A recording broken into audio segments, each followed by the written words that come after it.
Merci. Merci et bonjour à tous. Je voulais simplement, effectivement, excellente transition, en particulier sur le fait d'aborder la concurrence. Les modes ne sont plus en concurrence et je voulais, à travers ce propos, montrer qu'aujourd'hui, les opérateurs de transport travaillent ne sont plus en concurrence effectivement avec la voiture automobile et les autres modes. Ils travaillent sur l'ensemble des possibilités de déplacement des personnes, des usagers. Donc je vais faire un exposé en deux temps, juste avant de démarrer sur la chaîne de mobilité et comment on aborde cette problématique, et puis vous présenter l'outil que Transdev a mis en place qui s'appelle le Transdev Lab, le laboratoire Transdev. Simplement faire un petit rappel, et pardon pour ceux qui le savent déjà, faire un petit rappel sur ce qu'est un opérateur de transport. En fait, un opérateur de transport gère des réseaux de transport sur des territoires identifiés pour le compte de collectivités territoriales. C'est-à-dire qu'on gère des transports, des mobilités sur des villes, des communautés d'agglomération, des départements, des régions, et on a des contrats dans le cadre de délégations de services publics qui sont des appels d'offres qui sont gagnés par ceux qui concourent à ces appels d'offres.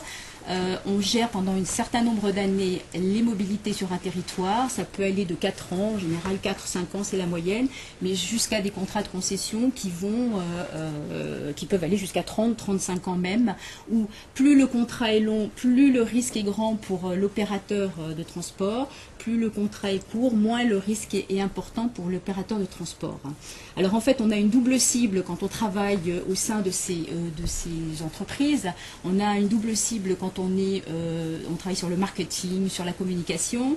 On a la première cible qui est la collectivité territoriale, qui elle on doit intégrer sa politique de transport, sa politique de mobilité dans nos propositions. Donc il y a une dimension politique qui est souvent assez court terme, puisqu'elle est sur les élus sont élus pour un certain nombre d'années, est définie. Et puis on travaille forcément sur le produit fini, c'est-à-dire ce qu'on offre aux consommateurs, clients, usagers pour se déplacer. Donc on doit tenir compte absolument de ses comportements, de comment il aborde la mobilité, de ses besoins, etc., etc. Et le deuxième aspect que je voulais mettre en évidence, c'est que Transdev n'est pas une marque très connue, et j'ai mis exprès Intel Inside parce qu'en fait on est un peu partout, comme d'autres opérateurs. J'ai un slide qui suit pour montrer quels sont les autres opérateurs de transport, où on est un peu partout mais sans le savoir. On a par exemple pour Transdev, on opère le réseau urbain de Nantes, d'Orléans, de Strasbourg, etc., etc. Donc en fait ce qui est important, c'est que la marque qui apparaît pour le consommateur est la marque qui appartient à la collectivité territoriale, mais derrière c'est Transdev ou Keolis ou Veolia ou d'autres opérateurs qui sont à la maîtrise et qui sont en charge de gérer ce transport.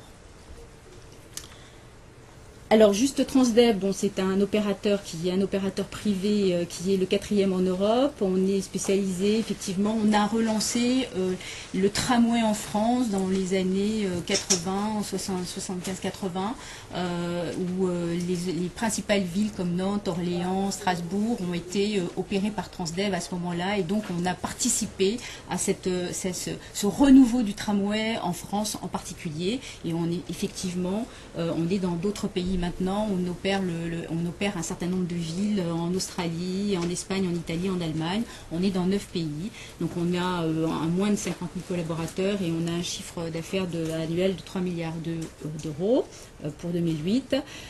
Les concurrents de Transdev sont donc Veolia, Keolis pour la France, Keolis groupe SNCF, qui sont des opérateurs qui sont très bien implantés en France, bien évidemment. Pour Veolia, qui a une implantation internationale sur quasiment tous les continents, qui est le premier opérateur mondial de transport, mais aussi dans ses autres activités.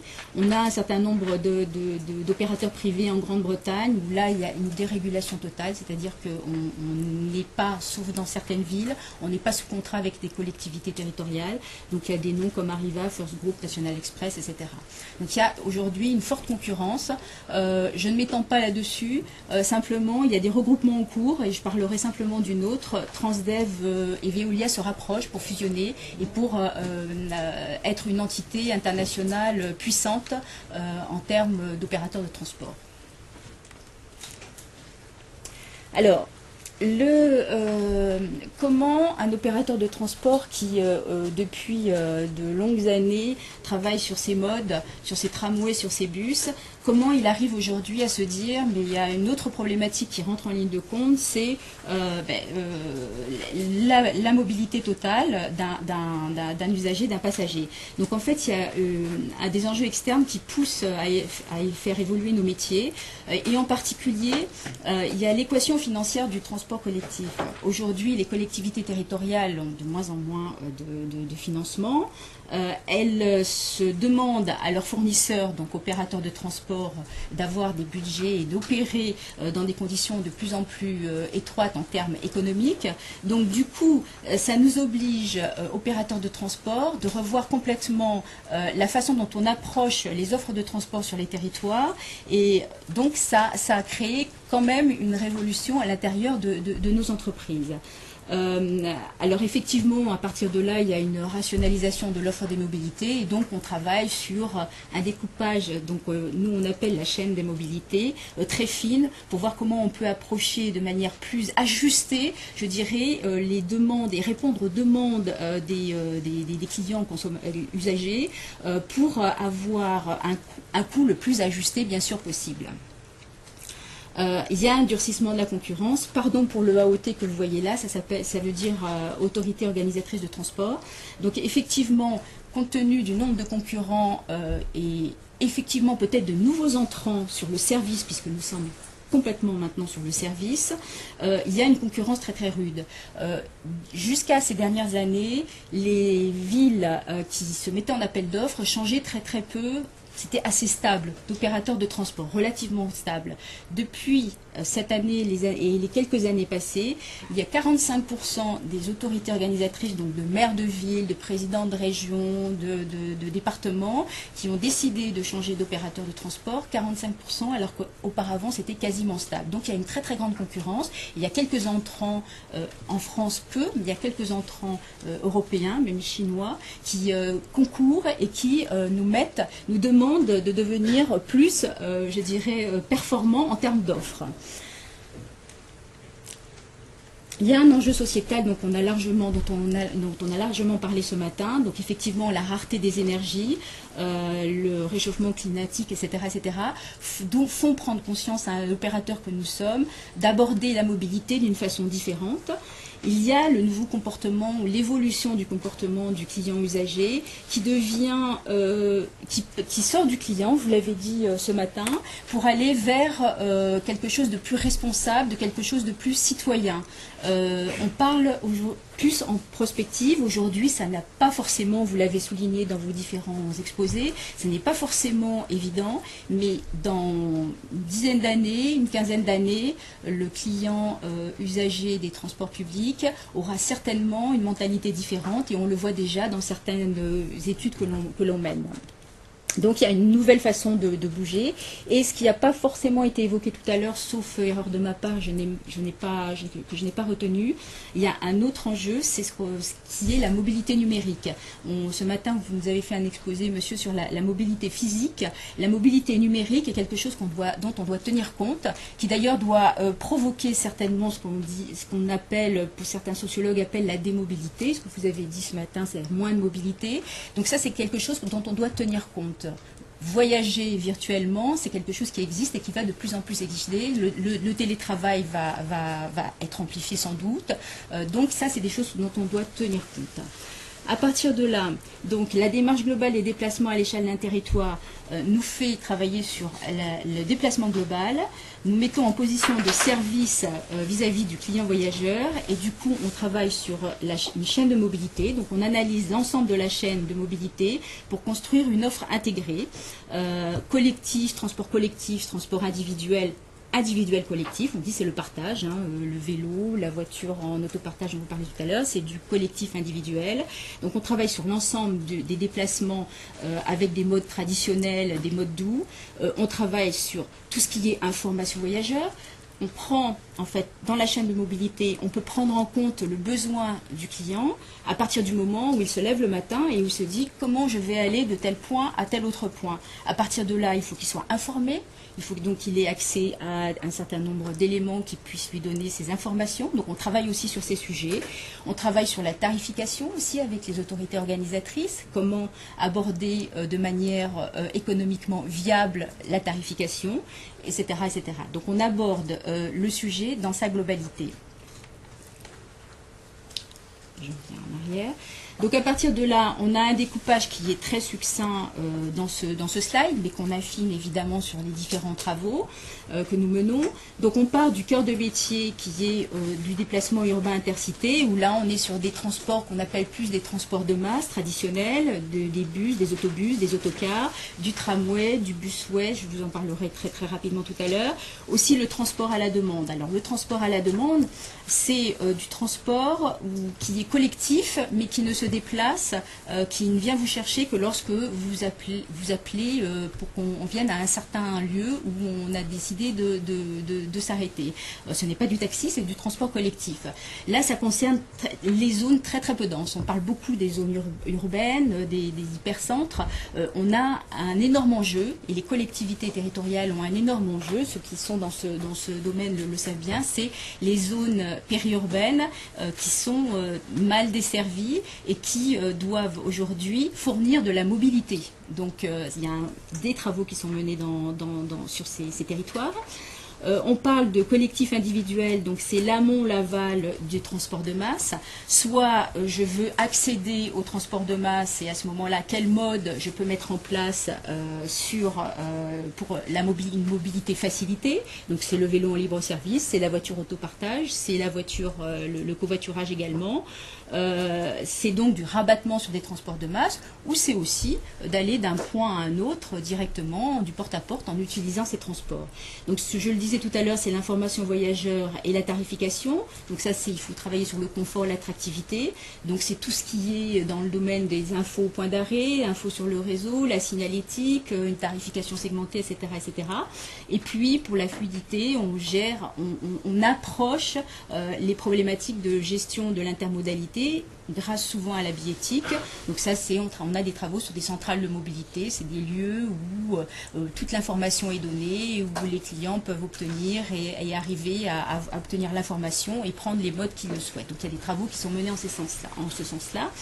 Donc tout cela est dans un cadre évidemment de développement durable, avec des problématiques d'accessibilité et de qualité. Donc tout ceci est très très succinctement comment la chaîne de mobilité est abordée chez un opérateur de transport, en tout cas en particulier chez Transdev. Donc pour passer assez rapidement, je m'étendrai sur 2 ou 3 produits.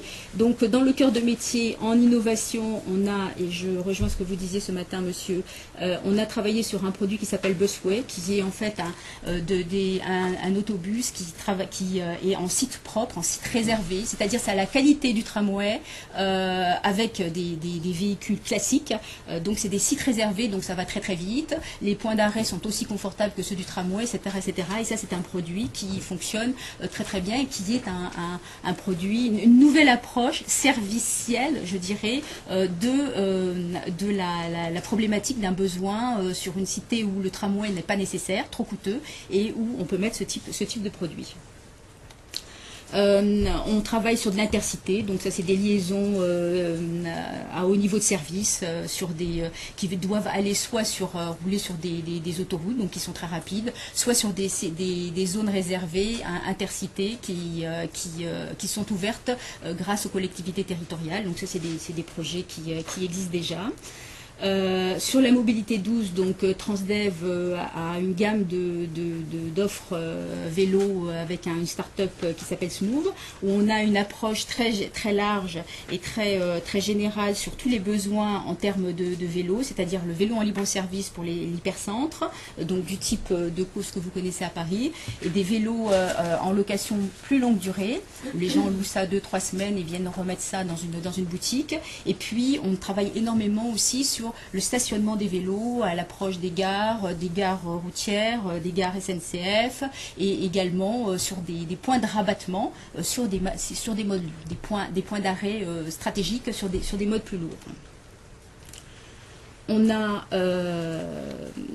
On travaille, alors vous avez beaucoup évoqué l'autopartage, donc effectivement les opérateurs de transport que nous sommes et Transdev en particulier se positionnent très très fermement sur ces marchés. Donc on a acquis une société en France qui s'appelle Caisse Commune, qui est en train d'être repackagée parce que le nom est un peu à l'ancienne, etc. Donc on est en train de revoir tout ça. Cela dit, c'est le premier opérateur, je dirais,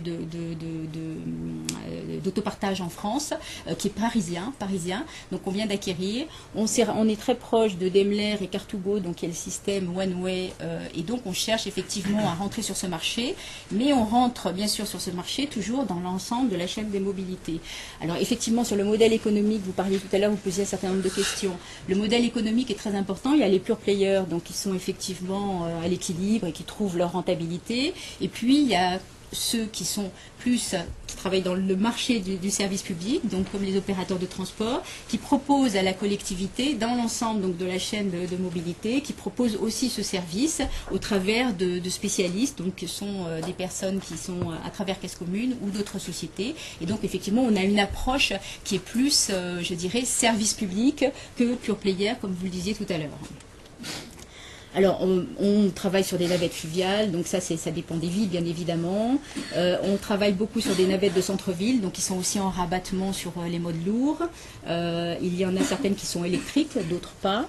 On travaille, je vous l'ai dit, sur le transport à la demande. Donc là, c'est effectivement, il y a toute la gamme de transport à la demande, sachant que pour nous, le transport à la demande est intégré dans cette gamme de produits le covoiturage et même l'autopartage, puisque je demande à me déplacer, donc je réponds par une offre de vélo, de covoiturage, et puis ça va jusqu'à des véhicules plus importants où là, j'ai des points d'arrêt décidés, mais je ne m'y arrête que lorsqu'on me le demande.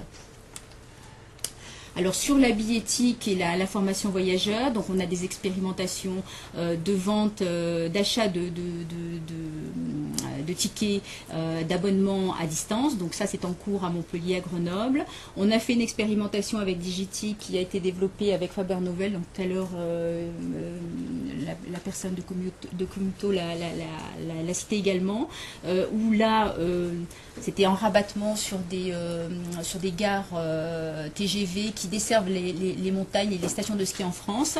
Donc je suis dans mon TGV, j'appelle pour prendre à l'arrivée de ma gare SNCF, je réserve une place dans un autocar qui va me mener à Courchevel, etc., à Chamonix, et donc j'achète ma place à distance dans le TGV en dernière minute. J'ai un code qui s'affiche sur mon téléphone portable.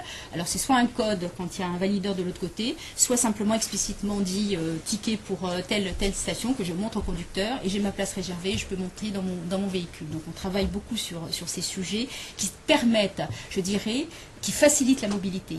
Tout ceci, c'est dans le sens de faciliter la mobilité et de pousser et d'aider les gens à prendre les transports, je dirais, collectifs pour un meilleur usage et aussi, surtout, pour leur permettre de passer d'un mode à l'autre et puis d'abandonner certaines modes qu'ils utilisaient jusqu'à présent, la voiture essentiellement, et puis de partager tous ces modes. Donc on a aussi du transport à la demande, donc ça c'est du back-office, on a toutes des plateformes qui permettent de desservir des zones éloignées des cœurs de ville. Alors, qu'est-ce qu'on a par rapport à tout ça? Donc, ces travaux qu'on mène sur certains sujets, donc on est au cœur, je dirais, d'une problématique de mobilité. Donc, effectivement, nous, on cherche à identifier et à créer un service avec un certain nombre de partenaires qui travaillent sur de la technologie et qui travaillent sur les objets ou qui ont une approche servicielle de leur objet. Et on assemble tout cela et ensuite, on propose à une collectivité, à nos clients, de manière à ce que l'ensemble des problématiques d'une mobilité soient travaillées soient satisfaites sur l'ensemble d'un territoire. Alors pour ce faire, et pour être en prospective sur ces domaines-là, Transdev a décidé de créer un laboratoire des mobilités qui donc nous donnera une vision, un discours prospectif et qui sera dans un système d'open innovation, c'est-à-dire on va avoir des groupes multidisciplinaires qu'on va intégrer dans ce laboratoire de façon à pouvoir, sur une problématique donnée que nous on connaît, avoir l'opinion d'un sociologue, d'un urbaniste, d'un architecte, etc., etc. Donc on développe un processus qui capte des idées. À l'intérieur du groupe, on a créé un incubateur et puis on a un prisme d'entrée dans nos recherches, une posture qui est socialement responsable bien sûr par rapport à l'environnement, mais le cœur de la problématique aussi est celle du financement des transports publics et donc tous les travaux qui vont être menés autour de ces projets et de ces innovations vont être travaillés dans le sens de l'ajustement des coûts des transports donc dans un sens large que je viens de vous présenter, de façon à ce que les collectivités puissent pérenniser leur offre de mobilité et donc répondre à ce qui est demandé par leurs administrés. Il est évident qu'aujourd'hui, quand on aborde tous ces sujets, on va voir une collectivité, on lui dit, ben voilà, je fais du tramway, je vous offre du bus, et puis tiens, là il y a des offres de mobilité qui sont demandées, donc je vais rajouter de l'autopartage, et puis là, tiens, je vais mettre du vélo, etc., etc. On crée des millefeuilles qui sont aujourd'hui, les coûts s'additionnent et ça n'est pas pérenne. Donc notre objectif dans ce type de recherche, c'est d'essayer d'ouvrir et de remettre l'ensemble de la problématique à plat et de voir avec les collectivités comment on peut repenser de manière plus cohérente la mobilité et en particulier les transferts modaux d'un mode sur l'autre. Est-ce que sur certaines zones, il est nécessaire de pousser certains offres en car, par exemple, et on ne peut pas mettre du transport à la demande ou du covoiturage ou du car sharing. Donc tout ça, c'est des projets que l'on commence à démarrer dans ce laboratoire de manière à être socialement responsable en termes d'ajustement des coûts. Donc, le laboratoire, en gros, il est construit avec une plateforme de recherche et sur certaines thématiques. On est en train de travailler sur certaines thématiques et on met en place un think tank qui donc regroupe un certain nombre d'universités européennes, un certain nombre de métiers qui sont, donc je vous le disais à l'instant, des sociologues, des urbanistes, des architectes. Enfin, on les connaît aujourd'hui, ils sont nommés et on va créer donc des réflexions autour de thématiques sur la mobilité avec ces personnes de manière à ouvrir et à intégrer l'ensemble des cultures sur ces problématiques et ensuite définir des programmes d'innovation et en déployer quelques-unes en expérimentation, en pilote et ensuite lancer les produits à l'intérieur du groupe. Aujourd'hui, on a travaillé. Ça va, j'ai pas été trop longue. Aujourd'hui, on a travaillé sur 2 thématiques. On va en sortir 5 ou 6 par an. Vous allez voir vous avez les documents qui sont à la sortie de cette pièce. On a une première thématique où on reprend la problématique du vieillissement de la population. Et on veut la pousser à fond parce que nous considérons, et vous verrez dans le point de vue qu'on a développé à l'intérieur du document que vous allez avoir, on considère que cette cible, ce segment de population est un véritable laboratoire de recherche pour les propositions d'offres de mobilité de demain. Hein, ils sont divers. Ils sont pas un et compte tenu des problématiques pas de leur motivation mais de leurs besoins, on a le sentiment qu'en poussant avec eux certaines investigations, on va pouvoir arriver plus loin dans certaines offres de transport. Et le deuxième point qu'on développe, c'est le bien-être. Alors le bien-être pour deux axes. Le premier, c'est que on sait que le stress dans les transports est l'un des points qui sort quasiment en premier, les pendulaires, ce qu'on appelle les pendulaires, c'est à domicile-travail, sont extrêmement stressés par les transports, par leur transport, en région parisienne, mais hors région parisienne également, et que ça a une influence très forte sur... et ça coûte à la société, aux entreprises et à la société. Ça, c'est le premier aspect. Et il y a un deuxième aspect qui part de la commission Stiglitz, qui travaille sur des nouveaux indicateurs, qui travaille sur des nouveaux indicateurs de bien-être, et qui, peut-être, je rebondis sur le premier exposé qui a été fait ce matin, qui sont sans doute... peut-être des nouveaux indicateurs de croissance qui seront très importants, qu'il est très important pour nous d'anticiper. Dire aujourd'hui, au lieu de travailler sur ce que coûte un transport public, ce que coûte un lycée, ce que coûte une offre médicale, on travaille sur les effets en bien-être que produisent 50 autocars dans une ville, 30 médecins dans une région, etc. etc. Donc il y a des pistes de recherche qu'on a envie d'investiguer là-dessus pour voir comment on peut valoriser, je dirais, le coût en bien-être. Et donc travailler sur ces nouveaux indicateurs qu'on espère peut-être pouvoir voir le jour. Voilà, je vous remercie de votre attention. C'est ce que je voulais vous dire de manière très...